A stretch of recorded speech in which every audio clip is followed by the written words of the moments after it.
Mr. Speaker, the President's Cabinet.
Mr. Speaker, the President of the United States.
Members of Congress, I have the high privilege and the distinct honor to present to you the President of the United States.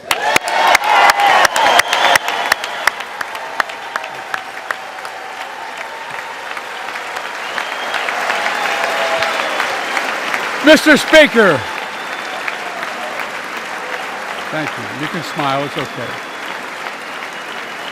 Thank you, thank you, thank you. Thank you. Please.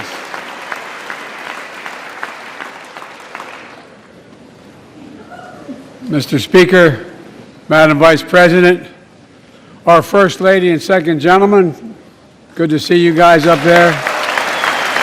Members of Congress,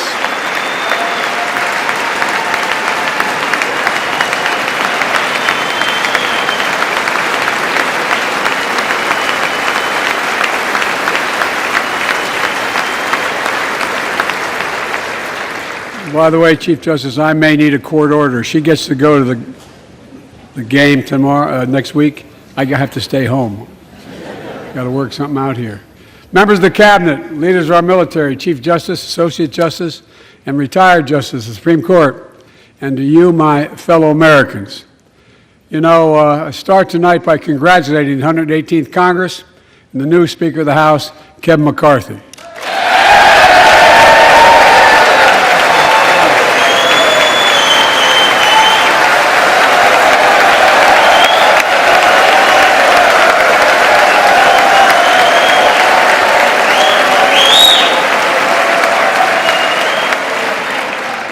Speaker, I don't want to ruin your reputation, but I look forward to working with you.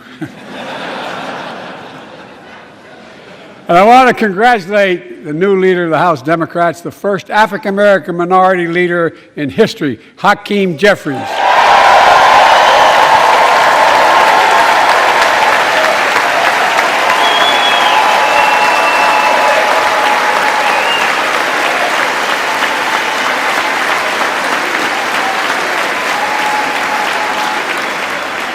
He won in spite of the fact I campaigned for him. Congratulations to the longest-serving leader in the history of the United States Senate, Mitch McConnell. Where are you, Mitch?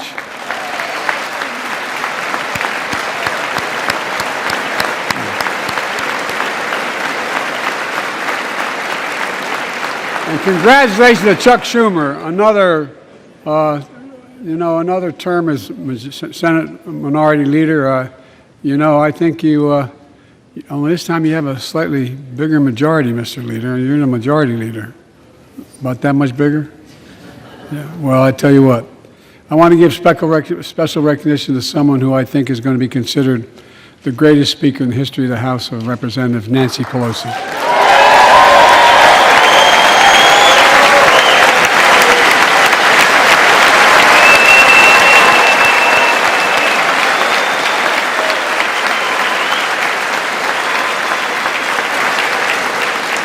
Folks, the story of America is a story of progress and resilience, of always moving forward, of never, ever giving up. It's a story unique among all nations. We're the only country that has emerged from every crisis we've ever entered stronger than we got into it. Look, folks, that's what we're doing again. 2 years ago, the economy was reeling. I stand here tonight after we've created, with the help of many people in this room, 12 million new jobs, more jobs created in 2 years than any president's created in 4 years, because of you all, because of the American people. 2 years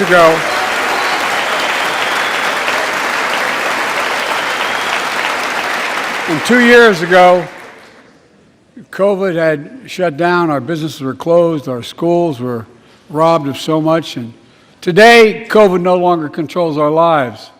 And 2 years ago, democracy faced its greatest threats in the Civil War, and today, though bruised, our democracy remains unbowed and unbroken.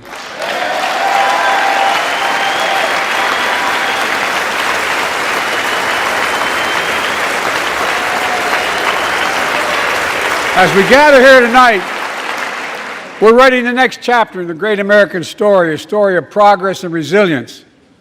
When world leaders ask me to define America, and they do, believe it or not, I say I can define it in one word, and I mean this: possibilities. We don't think anything is beyond our capacity. Everything is a possibility. You know, we're often told that Democrats and Republicans can't work together. But over the past 2 years, we've proved the cynics and naysayers wrong. Yes, we disagreed plenty. And yes, there were times when Democrats went alone. But time and again, Democrats and Republicans came together to defend a stronger and safer Europe. You came together to pass once-in-a-generation infrastructure law, building bridges connecting our nation and our people. We came together to pass the most significant law ever, helping victims exposed to toxic burn pits. And in fact,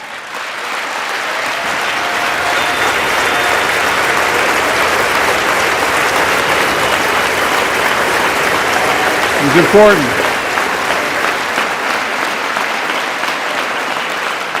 And in fact, I signed over 300 bipartisan pieces of legislation since becoming president. From reauthorizing the Violence Against Women Act, the Electoral Count Reform Act, the Respect for Marriage Act that protects the right to marry the person you love, and to my Republican friends, if we could work together the last Congress, there's no reason we can't work together and find consensus on important things in this Congress as well. I think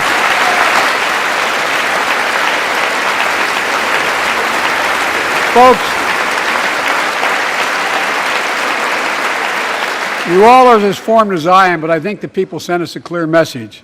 Fighting for the sake of fighting, power for the sake of power, conflict for the sake of conflict gets us nowhere. That's always been my vision of our country, and I know it's many of yours. To restore the soul of this nation, to rebuild the backbone of America, America's middle class, and to unite the country. We've been sent here to finish the job, in my view. For decades, the middle class has been hollowed out in more than, and not one administration, but for a long time. Too many good-paying manufacturing jobs move overseas. Factories closed down.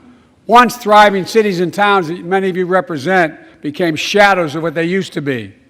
And along the way, something else we lost: pride, our sense of self-worth. I ran for president to fundamentally change things, to make sure our economy works for everyone, so we can all feel that pride in what we do. To build an economy from the bottom up and the middle out, not from the top down. Because when the middle class does well, the poor have a ladder up, and the wealthy still do very well. We all do well.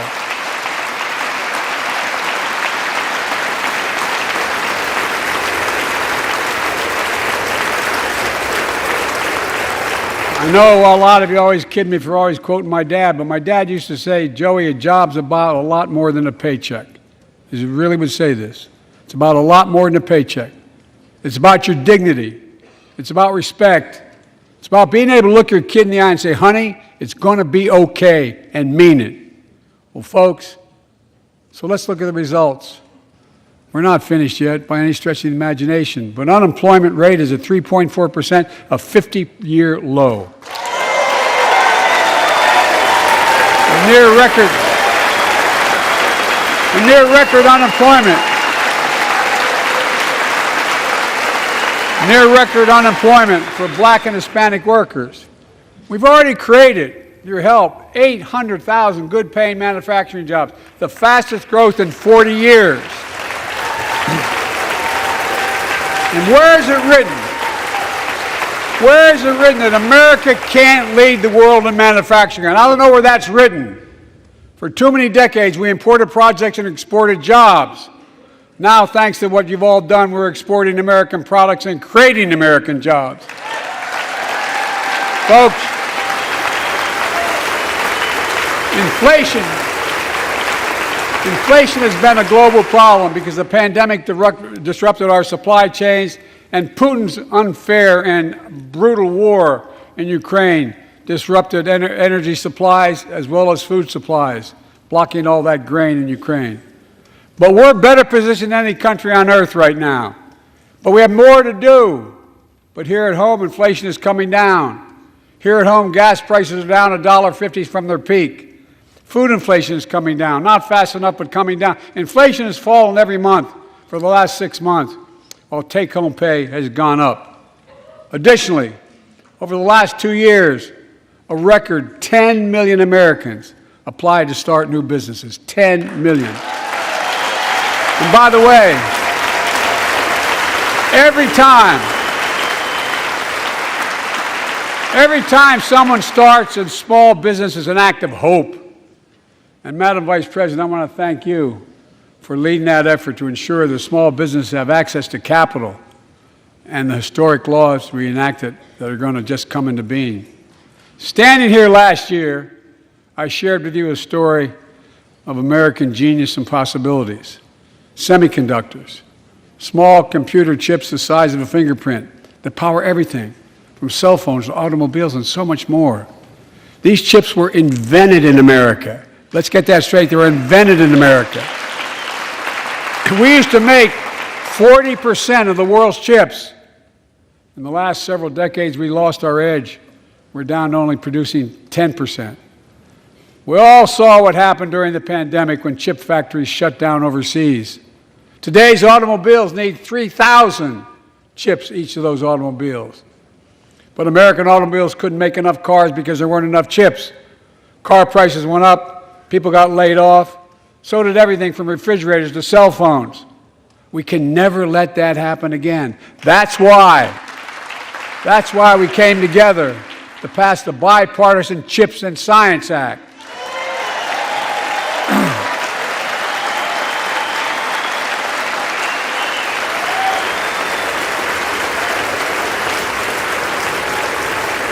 Folks, I know I've been criticized for saying this, but I'm not changing my view. We're going to make sure the supply chain for America begins in America. The supply chain begins in America. We've already created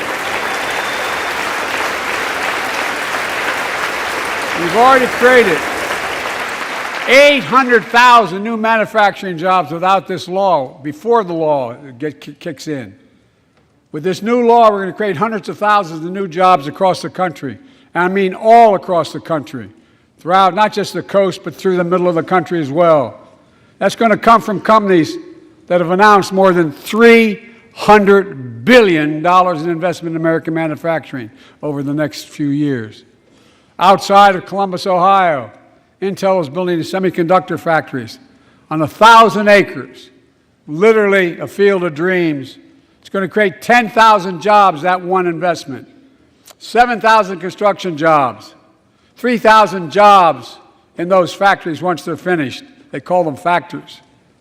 Jobs paying an average of $130,000 a year, and many do not require a college degree.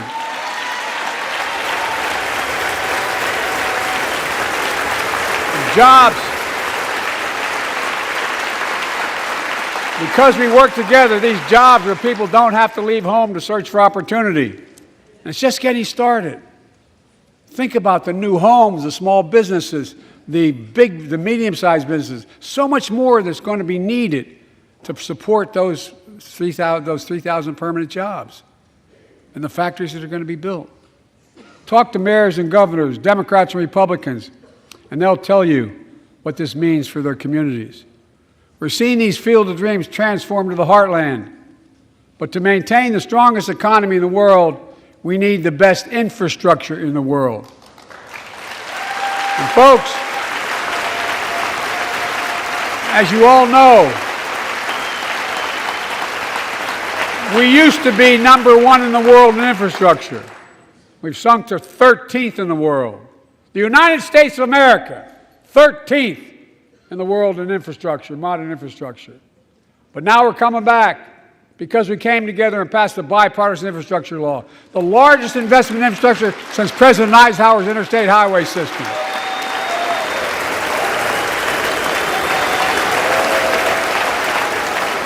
And folks, already we've funded over 20,000 projects, including major airports from Boston to Atlanta to Portland. Projects that are going to put thousands of people to work rebuilding our highways, our bridges, our railroads, our tunnels, ports, airports, clean water, high-speed internet, all across America. Urban, rural, tribal. And folks, we're just getting started. We're just getting started. And I mean this sincerely. I want to thank my Republican friends who voted for the law, and my Republican friends who voted against it as well. But I still get asked to fund the projects in those districts as well. But don't worry. I promised I'd be a president for all Americans. We'll fund these projects. And I'll see you at the groundbreaking. Look, this law will further unite all of America. Projects like Brent Spence Bridge in Kentucky over the Ohio River, built 60 years ago, badly needed repairs, one of the nation's most congested freight routes, carrying $2 billion worth of freight every single day across the Ohio River. And folks, I've been talking about fixing it for decades, but we're really finally going to get it done. Yes. I went there last month with Democrats and Republicans, and from both states, to deliver a commitment of $1.6 billion for this project. And while I was there, I met a young woman named Sarah, who's here tonight. I don't know where Sarah is. Is she up in the box? I don't know. Sarah, how are you? Well, Sarah, for 30 years,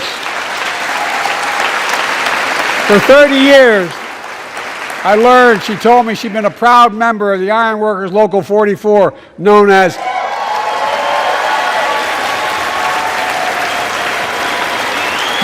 the Cowboys in the Sky. The folks who built Cincinnati's skyline. Sarah said she can't wait to be 10 stories above the Ohio River building that new bridge. God bless her. That's pride. And that's what we're also building. We're building back pride. Look, we're also replacing poisonous lead pipes that go into 10 million homes in America, 400,000 school and child care centers. So every child in America can drink the water instead of having permanent damage to their brain. Look, we're making sure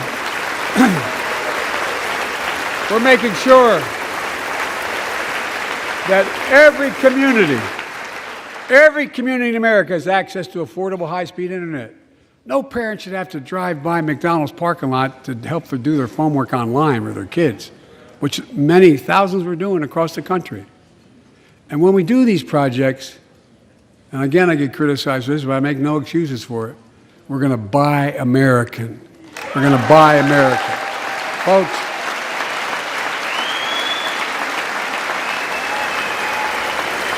and it's totally consistent with international trade rules. Buy America has been the law since 1933, but for too long, past administrations, Democrat and Republican, have fought to get around it. Not anymore.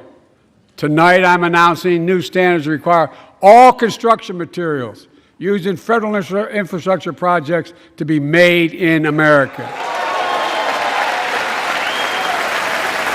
Made in America. I mean it. Lumber, glass, drywall, fiber optic cable. And on my watch, American roads, bridges, and American highways are going to be made with American products as well.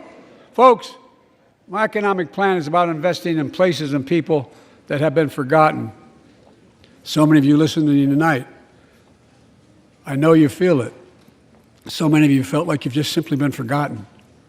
Amid the economic upheaval of the past 4 decades, too many people have been left behind and treated like they're invisible. Maybe that's you watching from home. Remember the jobs that went away. You remember them, don't you? The folks at home remember them. You wonder whether the path even exists anymore for your children to get ahead without having to move away. Well, that's why, I get that. That's why we're building an economy where no one's left behind. Jobs are coming back.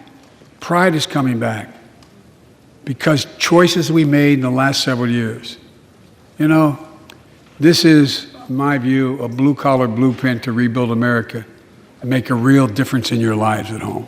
For example, too many of you lay in bed at night like my dad did, staring at the ceiling, wondering what in God's name happens if your spouse gets cancer, or your child gets deadly ill, or something happens to you.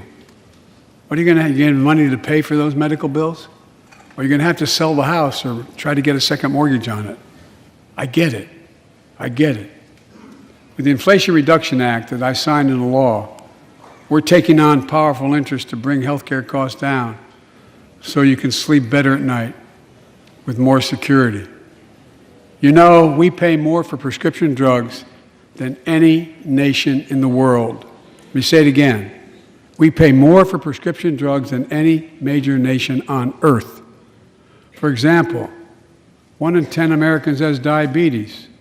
Many of you in this chamber do, and in the audience. But every day, millions need insulin to control their diabetes so they can literally stay alive. Insulin's been around for over 100 years. The guy who invented it didn't even patent it because he wanted it to be available for everyone. It cost the drug companies roughly $10 a vial to make that insulin. Packaging and all, you may get up to $13.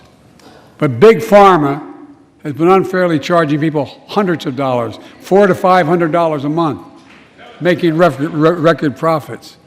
Not anymore. Not anymore.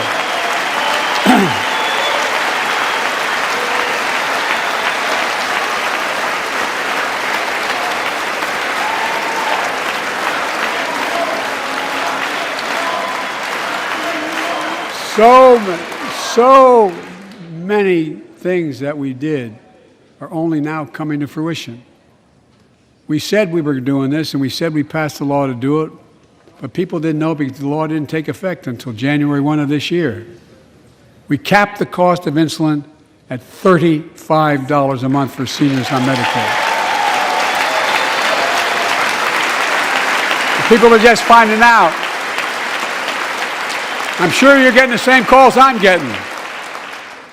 Look, there are millions of other Americans who do not or are not on Medicare, including 200,000 young people with type 1 diabetes who need this insulin to stay alive. Let's finish the job this time. Let's cap the cost of insulin for everybody at $35.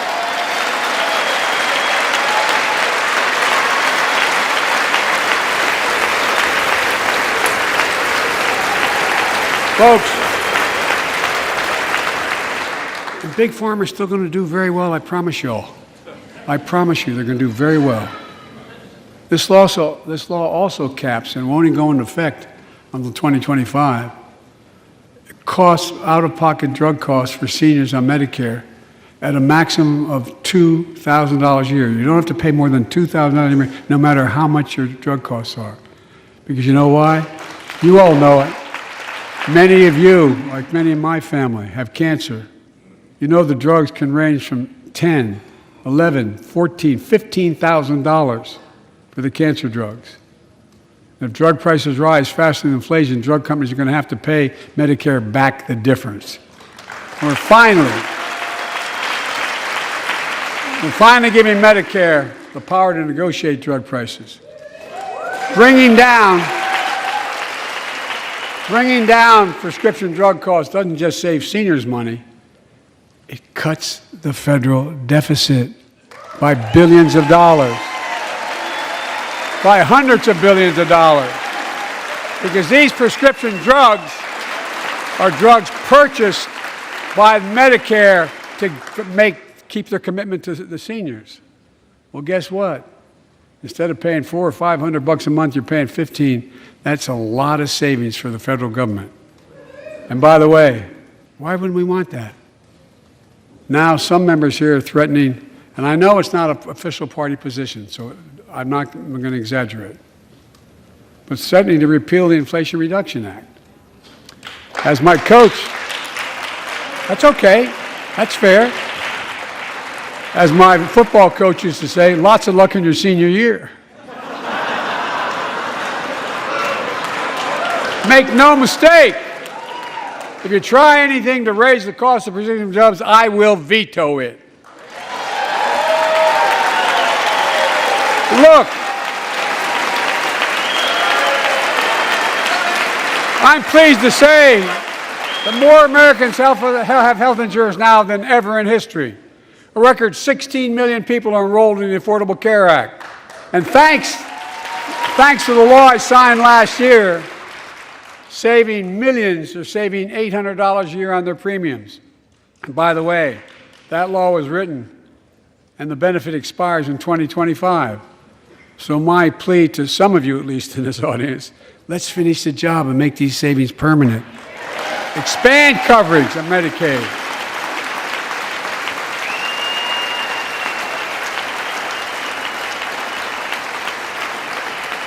Look, the Inflation Reduction Act is also the most significant investment ever in climate change. Ever.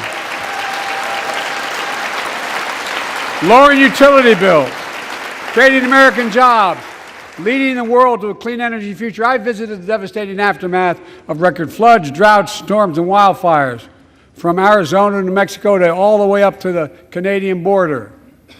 More timber has been burned, as I've observed from helicopters, than the entire state of Missouri. And we don't have global warming? Not a problem. In addition to emergency recovery, from Puerto Rico to Florida to Idaho, we're rebuilding for the long term. New electric grids that are able to weather major storms and not prevent those forest fires. Roads and water systems will withstand the next big flood. Clean energy to cut pollution and create jobs in communities often left behind. We're going to build 500,000 electric vehicle charging stations installed across the country by tens of thousands of IBEW workers.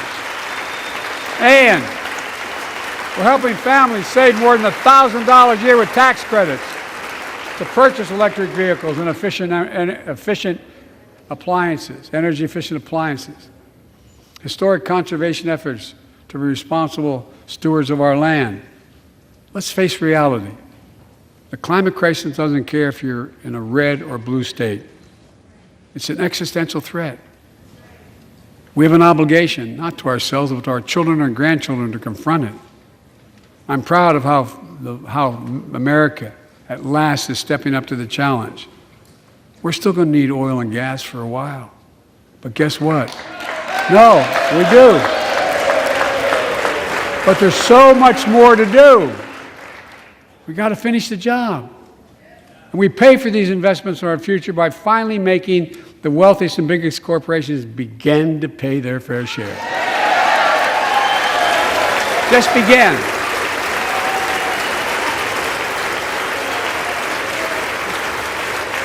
Look, I'm a capitalist, but pay your fair share. I think a lot of you at home agree with me and many people that you know. The tax system is not fair. It is not fair.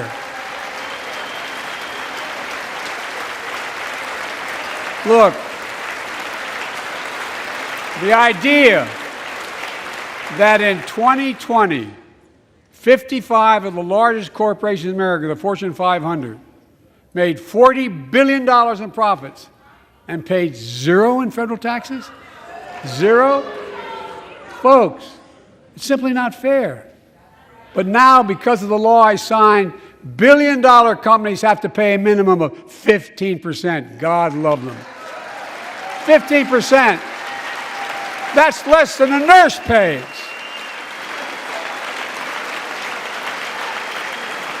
And let me be crystal clear. I said at the very beginning, under my plans, as long as I'm president, nobody earning less than $400,000 will pay an additional penny in taxes. Nobody, not one penny. But let's finish the job. There's more to do. We have to reward work, not just wealth. Pass my proposal for the billionaire minimum tax. You know, there's 1,000 billionaires in America. It's up from about 600 in the beginning of the term. But no billionaire should be paying a lower tax rate than a school teacher or firefighter. I mean it.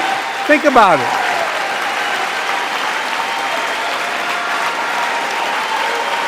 I mean, look.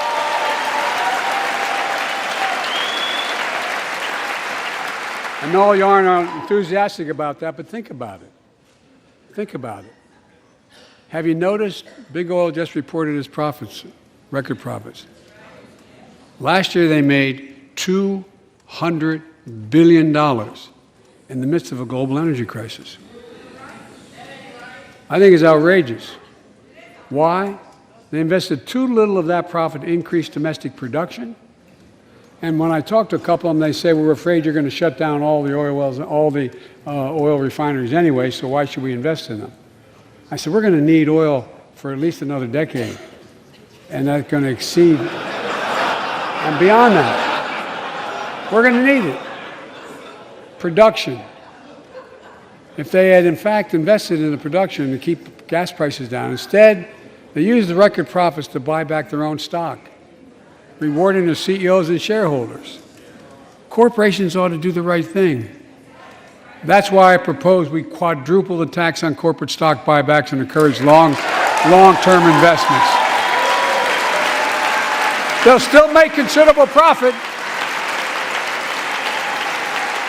Let's finish the job and close the loopholes that allow very wealthy to avoid paying their taxes. Instead of cutting the number of audits for wealthy taxpayers, I just signed a law to reduce the deficit by $114 billion by cracking down on wealthy tax cheats.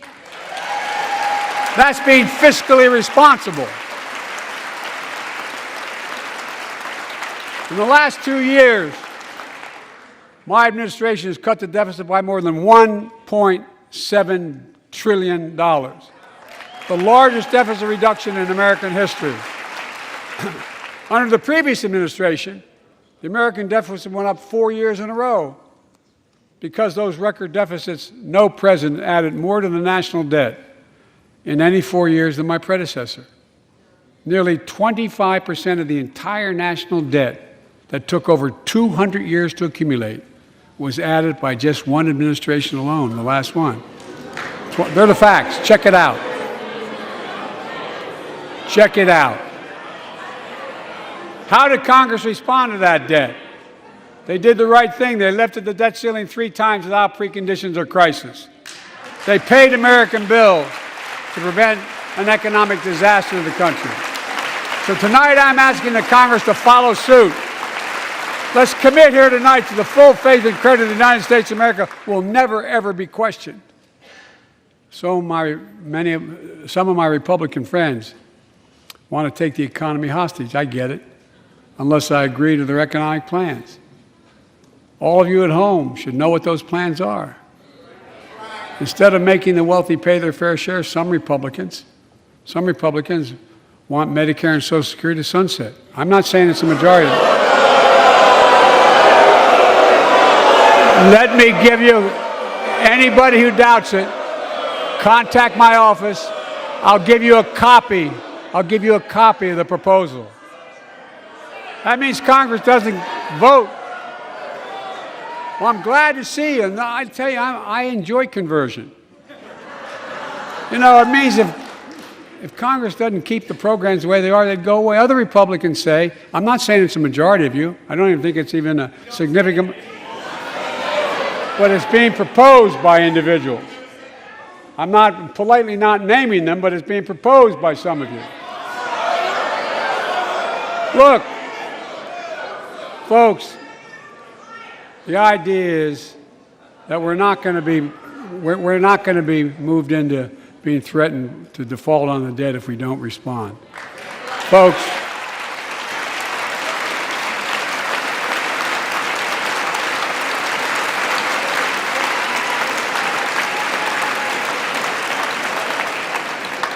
Folks, as we all apparently agree, Social Security and Medicare is off the books now, right? They're not to be spent. All right. I'm ready. We got unanimity.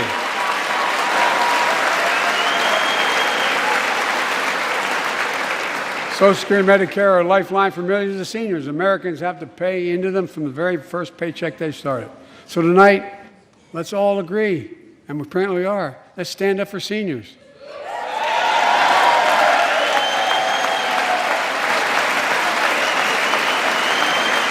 Stand up and show them. We'll not cut Social Security. We will not cut Medicare. Those benefits belong to the American people. They earned it. And if anyone tries to cut Social Security, which apparently no one's going to do, and if anyone tries to cut Medicare, I'll stop them. I'll veto it. And look, I'm not going to allow them to be taken away. Not today, not tomorrow, not ever. But apparently it's not going to be a problem.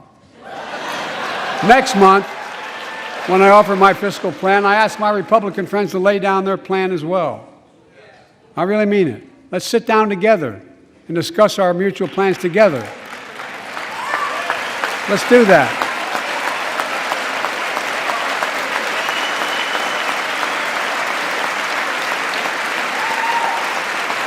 I can tell you, the plan I'm going to show you is going to cut the deficit by another $2 trillion. And it won't cut a single bit of Medicare or Social Security. In fact, we're going to extend the Medicare Trust Fund at least 2 decades, because that's going to be the next argument. How do we keep it solvent, right? Well, we'll not raise tax on anyone making under 400 grand, but we'll pay for it the way we talked about tonight, by making sure that the wealthy and big corporations pay their fair share. Look. Here's the deal. They aren't just taking advantage of the tax code. They're taking advantage of you, the American consumer. Here's my message to all of you out there. I have your back. We're already preventing Americans from receiving surprise medical bills, stopping $1 billion surprise bills per month so far. We're protecting seniors' life savings by cracking down on nursing homes that commit fraud, endanger patient safety, prescribe drugs that are not needed. Millions of Americans can now save thousands of dollars because they can finally get a hearing aid over the counter without a prescription. Look, capitalism without competition is not capitalism. It's extortion. It's exploitation.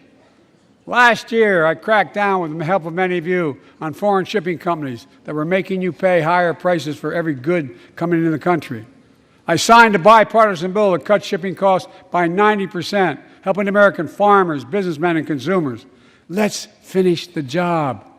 Pass the bipartisan legislation to strengthen antitrust enforcement and prevent big online platforms from giving their own products an unfair advantage.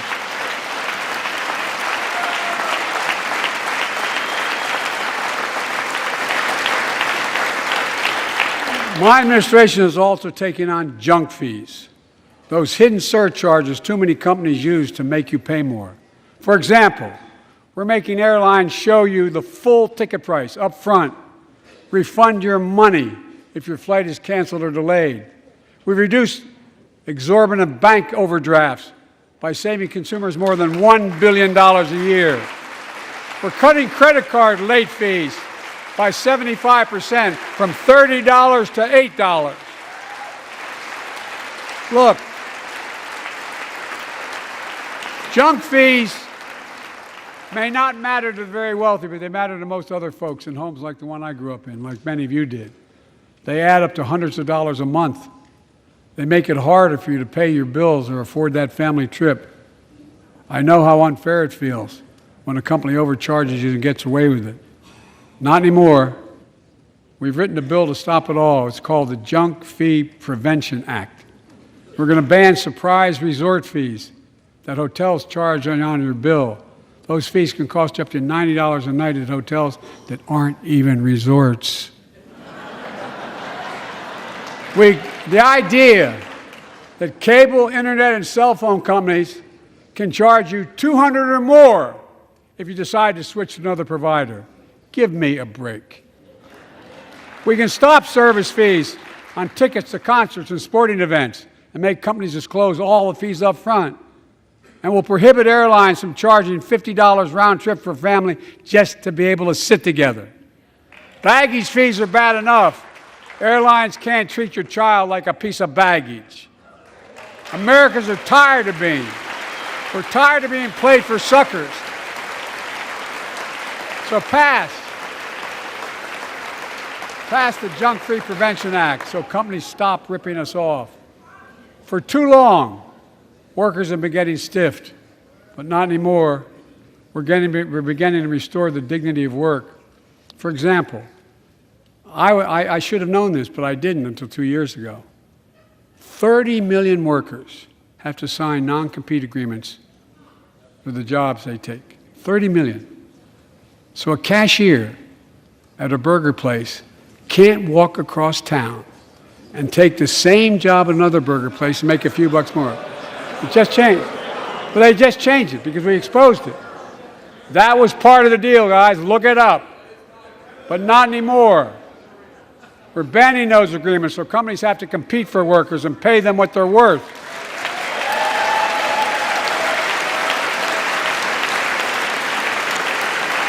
And I must tell you, this is bound to get a response from my friends on my left but the right. I'm so sick and tired of companies breaking the law by preventing workers from organizing. Pass the PRO Act, because businesses have a right, workers have a right to form a union. And let's guarantee all workers have a living wage. Let's make sure working parents can afford to raise a family with sick days, paid family medical leave, affordable child care. That's going to enable millions of more people to go and stay at work. And let's restore the full child tax credit, which gave tens of millions of parents some breathing room and cut child poverty in half to the lowest level in history. And by the way, when we do all these things, we increase productivity, we increase economic growth. So let's finish the job and get more families access to affordable, quality housing. Let's get seniors who want to stay in their homes the care they need to do so. Let's give more breathing room to millions of family caregivers looking after their loved ones. Pass my plan so we get seniors and people with disabilities the home care and services they need. And support the workers who are doing God's work. These plans are fully paid for and we can afford to do them. Restoring the dignity of work means making education an affordable ticket to the middle class. You know, when we made public education, 12 years of it, universal in the last century, we made the best educated, best paid, we became the best educated, best paid nation in the world. But the rest of the world's caught up. It's caught up. Jill, my wife, who teaches full time, has an expression. I hope I get it right, kid. Any nation that out-educates us is going to out-compete us. Any nation that out-educates is going to out-compete us. Folks, we all know 12 years of education is not enough to win the economic competition of the 21st century. We want to have the best educated workforce.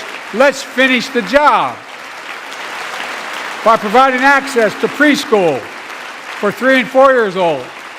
Studies show that children who go to preschool are nearly 50% more likely to finish high school and go on to earn a 2 or 4 year degree, no matter their background they came from.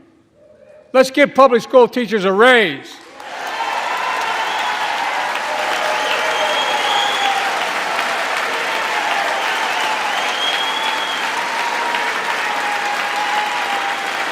We're making progress by reducing student debt, increasing Pell Grants for working and middle-class families. Let's finish the job and connect students to career opportunities starting in high school. Provide access to 2 years of community college, the best career training in America in addition to being a pathway to a 4-year degree. Let's offer every American a path to a good career, whether they go to college or not. And folks, in the midst of the COVID crisis, when schools were closed and we were shutting down everything, let's recognize how far we came in the fight against the pandemic itself. While the virus is not gone, thanks to the resilience of the American people and the ingenuity of medicine, we've broken the COVID grip on us. COVID deaths are down by 90%. We've saved millions of lives and opened up our country. We opened our country back up, and soon we'll end the public health emergency. But that's called a public health emergency. But we'll remember the toll and pain that's never going to go away. More than 1 million Americans lost their lives to COVID. 1 million. Families grieving, children orphaned, empty chairs at the dining room table constantly reminding you that she used to sit there. Remembering them, we remain vigilant. We still need to monitor dozens of variants and support new vaccines and treatments. So Congress needs to fund these efforts and keep America safe. And as we emerge from this crisis stronger, we're also got to double down on prosecuting criminals who stole relief money meant to keep workers and small businesses afloat.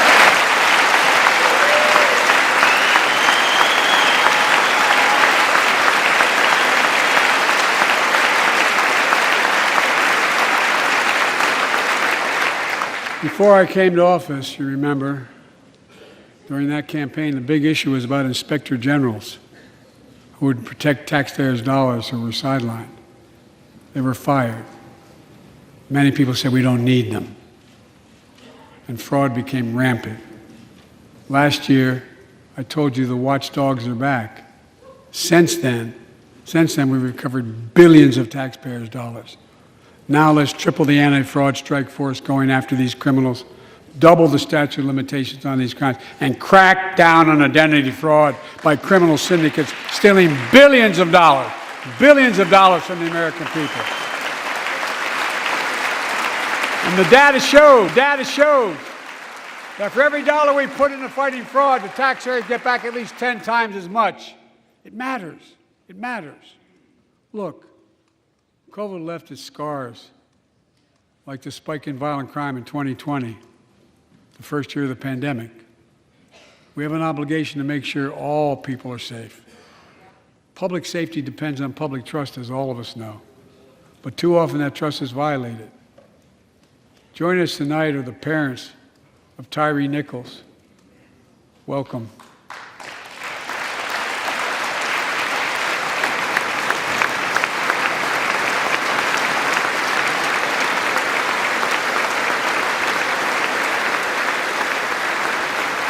We had to bury Tyree last week. As many of you personally know, there's no words to describe the heartache or grief of losing a child. But imagine if you lost that child at the hands of the law. Imagine having to worry whether your son or daughter came home from walking down the street, or playing in the park, or just driving a car. Most of us in here have never had to have the talk that brown and black parents have had to have with their children. Bo, Hunter, Ashley, my children, I never had to have the talk with them. I never had to tell them if a police officer pulls you over, turn your interior lights on right away.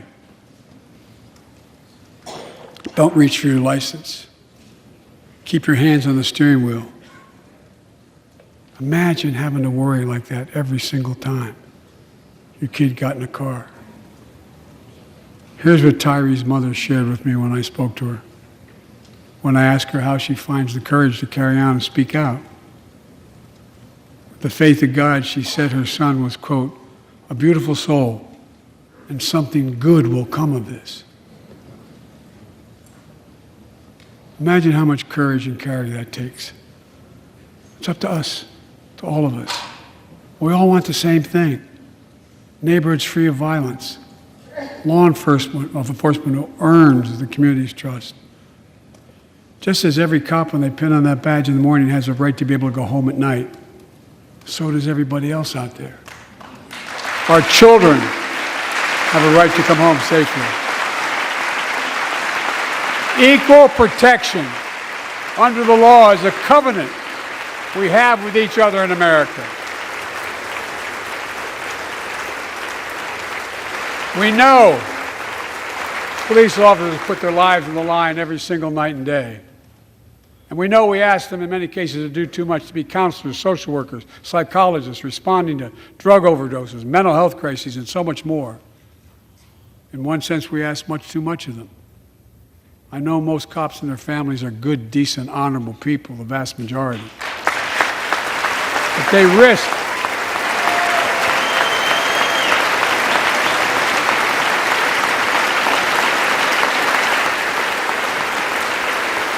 risk their lives every time they put that shield on. But what happened to Tyree in Memphis happens too often. We have to do better. Give law enforcement the real training they need. Hold them to higher standards. Help them succeed in keeping us safe. We also need more first responders and professionals to address the growing mental health, substance abuse challenges. More resources to reduce violent crime and gun crime. More community intervention programs. More investment in housing, education, and job training. All this can help prevent violence in the first place. And when police officers or police departments violate the public trust, they must be held accountable. With the support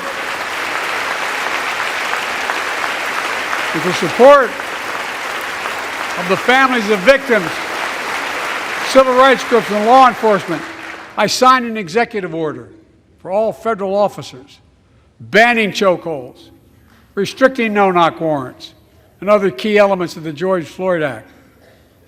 Let's commit ourselves to make the words of Tyler's mom true. Something good must come from this. Something good.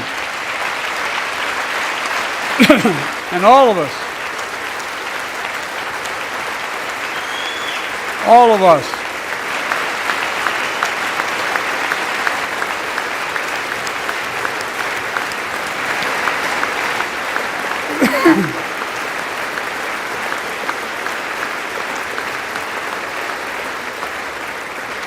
folks, it's difficult, but it's simple. All of us in this chamber, we need to rise to this moment. We can't turn away. Let's do what we know in our hearts that we need to do. Let's come together to finish the job on police reform. Do something. Do something. That was the plea of parents who lost their children in Uvalde. I met with every one of them. Do something about gun violence. Thank God. Thank God we did. Passing the most sweeping gun safety law in 3 decades. That includes things like that the majority of responsible gun owners already support. Enhanced background checks for 18 to 21 years old. Red flag laws, keeping guns out of the hands of people who are a danger to themselves and others. But we know our work is not done. Joining us tonight is Brandon Say, a 26-year-old hero. Brandon put his college dreams on hold to be at his mom's side. His mom's side when she was dying from cancer. And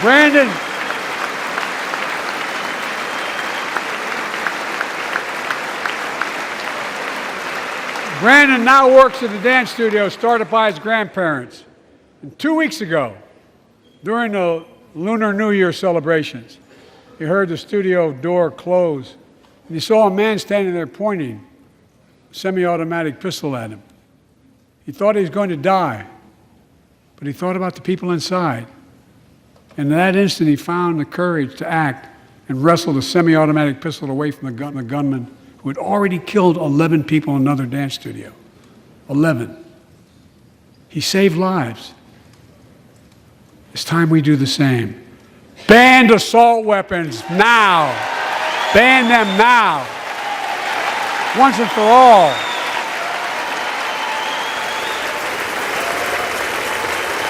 I led the fight to do that in 1994. In 10 years, that ban was law and mass shootings went down. After we let it expire in the Republican administration, mass shootings tripled. Let's finish the job and ban these assault weapons. And let's also come together on immigration. Make it a bipartisan issue once again.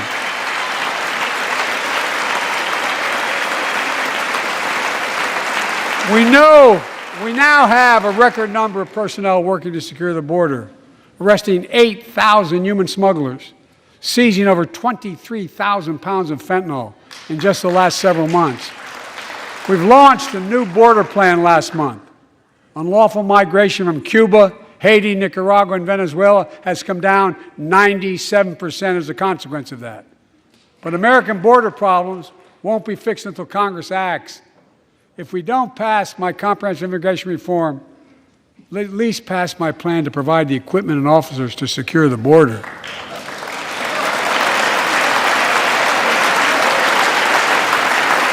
And a pathway to citizenship for dreamers, those on temporary status, farm workers, essential workers.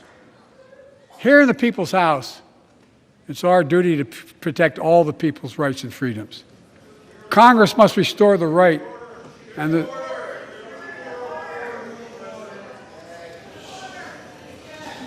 Congress must restore the right that was taken away in Roe v. Wade and protect Roe v. Wade.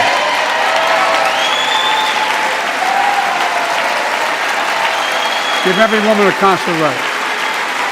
The Vice President and I are doing everything to protect access to reproductive health care and safeguard patient safety. But already more than a dozen states are enforcing extreme abortion bans. Make no mistake about it.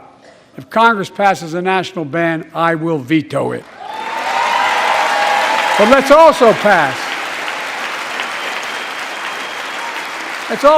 the Bipartisan Equality Act to ensure LGBTQ Americans, especially transgender young people, can live with safety and dignity. Our strength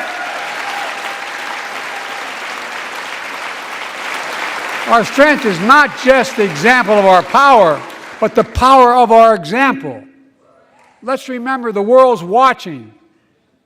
I spoke from this chamber 1 year ago, just days after Vladimir Putin unleashed his brutal attack against Ukraine. A murderous assault, evoking images of death and destruction Europe suffered in World War II. Putin's invasion has been a test for the ages, a test for America, a test for the world. Would we stand for the most basic of principles? Would we stand for sovereignty? Would we stand for the right of people to live free of tyranny? Would we stand for the defense of democracy? For such defense matters to us because it keeps peace and prevents open season on would-be aggressors and threatens our prosperity. 1 year later, we know the answer. Yes, we would, and we did. We did. And together, we did what America always does at our best. We led. We united NATO. We built a global coalition. We stood against Putin's aggression. We stood with the Ukrainian people. Tonight, we're once again joined by Ukrainian's ambassador to the United States. She represents not just her nation, but the courage of her people. Our ambassador is here, we're united in our support of your country. Will you stand so we can all take a look at you? Thank you.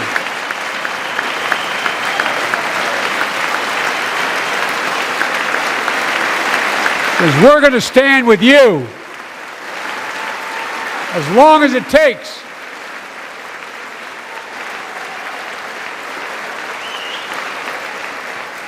Our nation is working for more freedom, more dignity, more peace, not just in Europe, but everywhere. Before I came to office, the story was about how the People's Republic of China was increasing its power and America was failing in the world. Not anymore. We made clear, and I made clear in my personal conversations, which have been many, with President Xi, that we seek competition, not conflict. But I will make no apologies that we're investing to make America stronger. Investing in American innovation and industries that will define the future that China intends to be dominated. Investing in our alliances and working with our allies to protect advanced technologies so they will not be used against us. Modernizing our military to safeguard stability and deter aggression. Today, we're in the strongest position in decades to compete with China or anyone else in the world. Anyone else in the world. And I'm committed.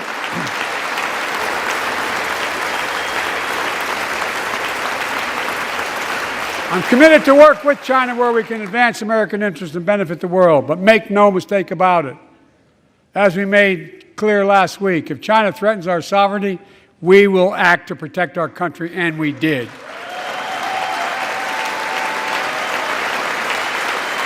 Look, let's be clear. Winning the competition should unite all of us. We face serious challenges across the world. But in the past 2 years, democracies have become stronger, not weaker. Autocracy has grown weaker, not stronger. Name me a world leader who changed places with Xi Jinping. Name me one.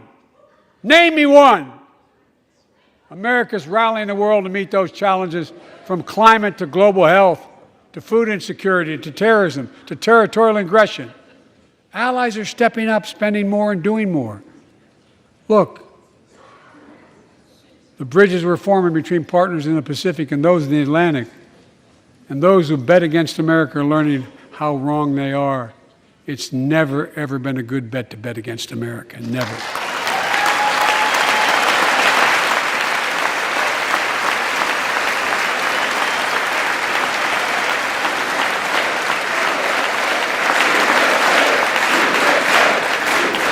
Well, when I came to office, most assured that bipartisanship assumed was impossible, but never believed it. That's why a year ago I offered a unity agenda to the nation as I stood here. We made real progress together. We passed a law making it easy for doctors to prescribe effective treatments for opioid addiction. We passed the gun safety law, making historic investments in mental health. We launched the ARPA-H drive for breakthrough in the fights against cancer, Alzheimer's, and diabetes, and so much more. We passed the Heath Robinson PACT Act, named after the late Iraq War veteran whose story about exposure to toxic burn kits I shared here last year.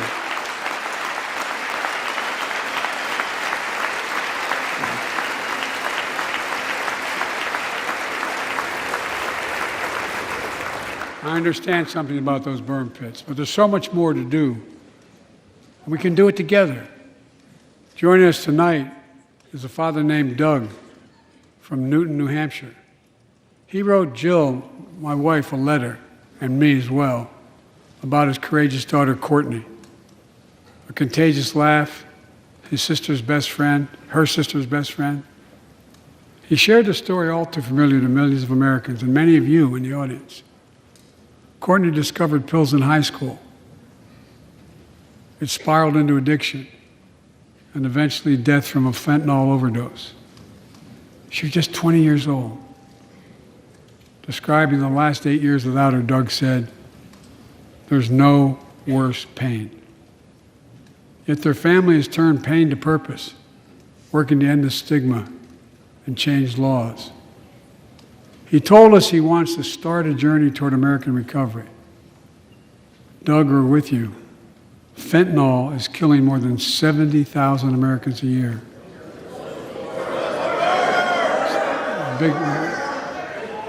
You got it.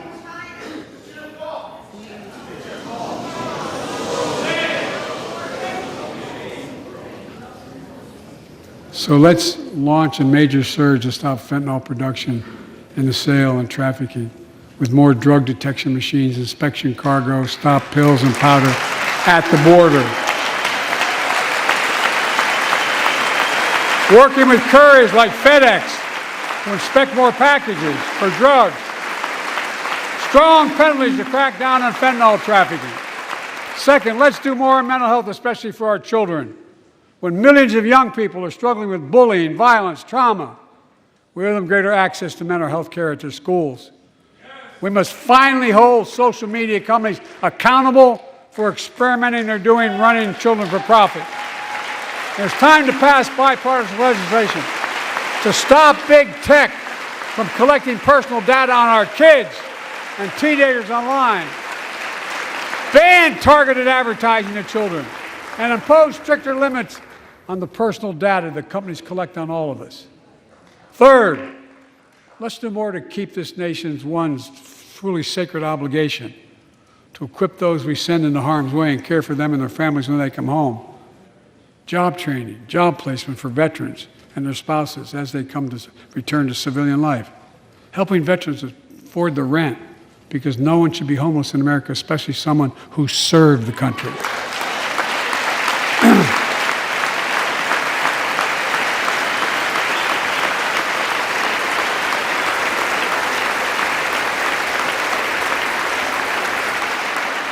Dennis McDonough is here of the VA. We had a first real discussion when I asked him to take the job. I'm glad he did. We were losing up to 25 veterans a day on suicide. Now we're losing 17 a day to the silent scourge of suicide. 17 veterans a day are committing suicide. More than all the people being killed in the wars.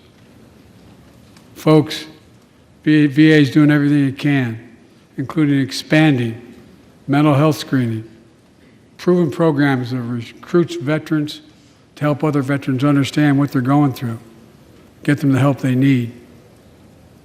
We got to do more. And fourth, last year, Jill and I reignited the cancer moonshot that I was able to start with President Obama asked me to lead our administration on this issue. Our goal is to cut the cancer death rates at least by 50% in the next 25 years. Turn more cancers from death sentences to treatable diseases. Provide more support for patients and their families. It's personal to so many of us in this audience.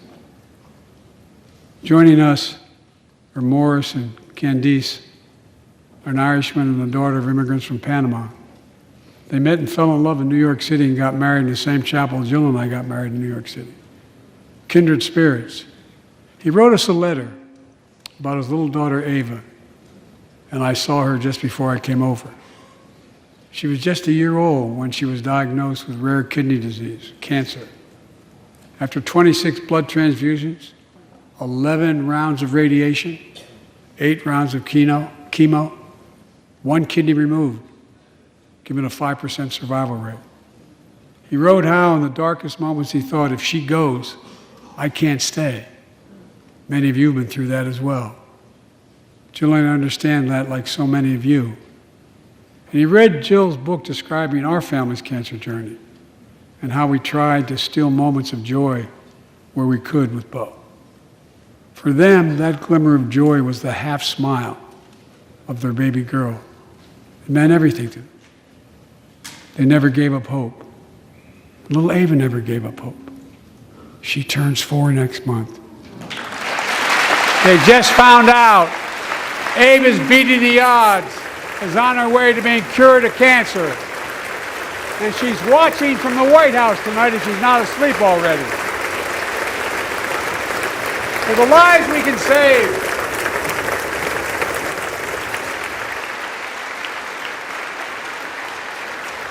For the lives we can save and the lives we've lost, let this be a truly American moment that rallies the country and the world together and proves that we can still do big things. 20 years ago, under the leadership of President Bush and countless advocates and champions, he undertook a bipartisan effort through PEPFAR to transform the global fight against HIV/AIDS. It's been a huge success. He thought big. He thought large. He moved. I believe we can do the same thing with cancer.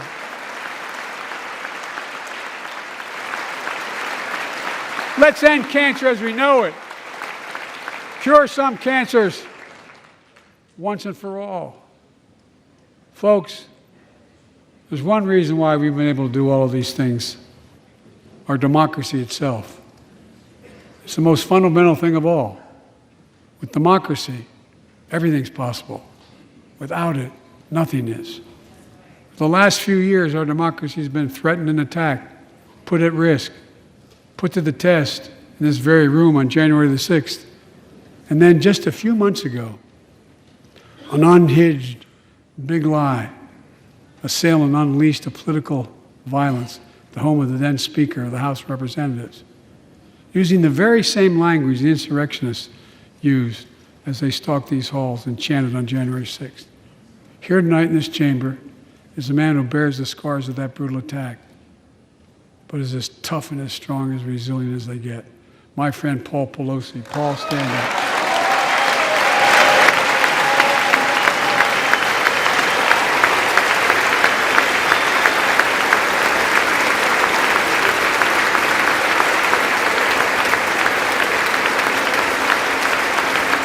But such a heinous act should have never happened. We must all speak out. There's no place for political violence in America. We have to protect the right to vote, not suppress that fundamental right. Honor the results of our elections, not subvert the will of the people. We have to uphold the rule of law and restore trust in our institutions of democracy. And we must give hate and extremism in any form no safe harbor.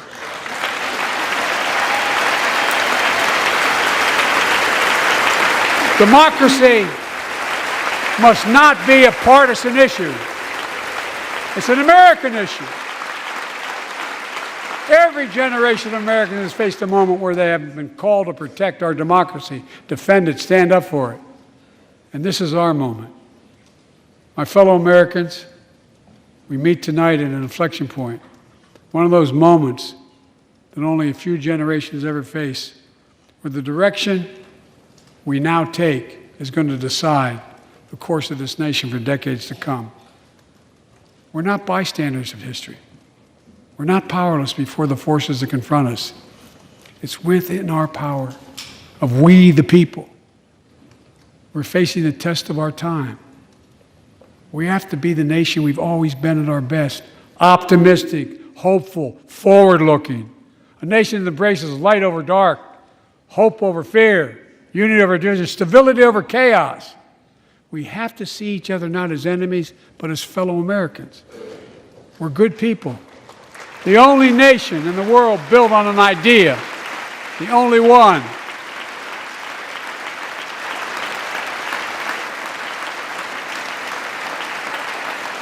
Other nations are defined by geography, ethnicity, but we're the only nation based on an idea that all of us, every one of us, is created equal in the image of God. A nation that stands as a beacon to the world. A nation in a new age of possibilities. So I've come to fulfill my constitutional obligation to report in the State of the Union. And here's my report. Because the soul of this nation is strong, because the backbone of this nation is strong, because the people of this nation are strong, the State of the Union is strong.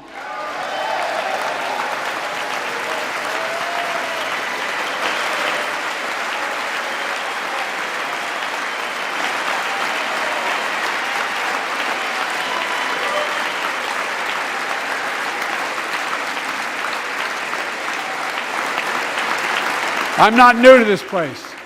I stand here tonight having served as long as about any one of you have ever served here. But I've never been more optimistic about our future, about the future of America. We just have to remember who we are. We're the United States of America, and there's nothing beyond our capacity if we do it together. God bless you all, and may God protect our troops. Thank you.